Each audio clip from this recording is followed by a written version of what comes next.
So I have a theory about what we in the music business, what our real role is in the music business.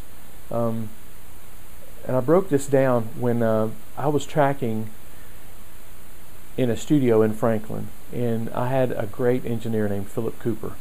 And I remember walking in the studio that day, and he had everything not only mic'd up, but with the mics that we had talked about, and even improvements over what I thought. I mean, like I would say, I want the piano mic with this, and then he would do the puppy dog close on me and say, "Can you try this one? Because this one really, we have a set of those mics, but one of them's a little flaky.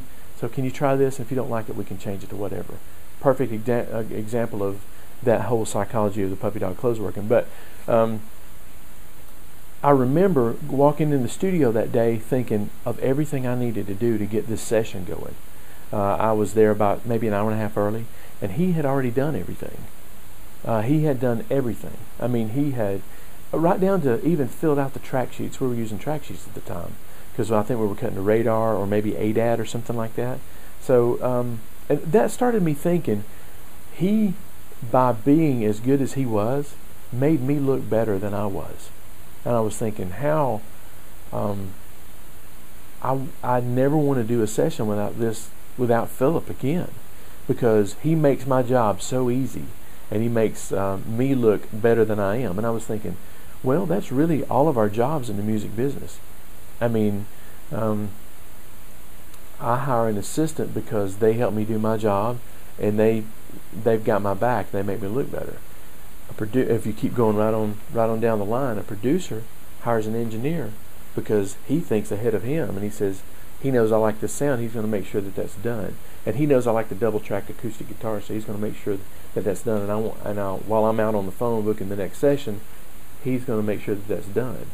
The producer, the record company, hires him because they say, hey, he makes making a record easy. He knows that we like this. He knows he works within the budget. The record company and the artist, that's a whole other dynamic. I mean, the record company gets the artist because the artist makes the record company look better. So if you started at the very bottom, if you started at like whoever's taking out the garbage at the studio hires that person because they never let the garbage can overflow.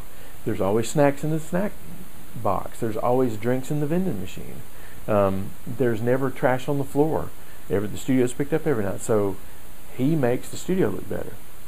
And it goes right, and the engineer, the studio booked the engineer and the assistant booked the studio. I mean, it goes right on up the line. So the over-encompassing theory that I have is that if we will all do our best to make the next guy that we're working for better than he is by doing everything we know to do, we will always get a job, because there will be no question about our intent.